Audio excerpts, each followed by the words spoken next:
Today, Show Racism the Red Card are here on the ground at Old Trafford, delivering an action-packed day of anti-racism education workshops in partnership with the Manchester United Foundation. What we would like them to think about today is the different kinds of racism and how it doesn't always manifest itself as one person being cruel to another, but actually how it's a whole systemic issue that they all have an opportunity to fight. The young people that have been creating freeze frames, they've thought about personal racism, about internalised racism, structural racism and institutional racism.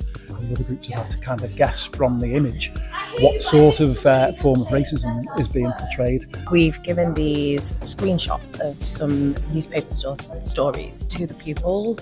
I think the main takeaway is to be critical thinkers. Like, we really want them to leave going, I can question the information that I see online, and that somebody's stereotypes or somebody's unconscious bias has impacted how that story has been written. So they're just working on their Allies toolkit. It might be they're going to use the helmet to protect themselves from racist language, and it really does actually get them to think about the different impacts of racism. The young people are now filling out their own individual pledge cards. They're going to utilise the knowledge they picked up from this morning's sessions in order to detail how they're going to go on to make a difference in the community, in their schools, after they leave the event today.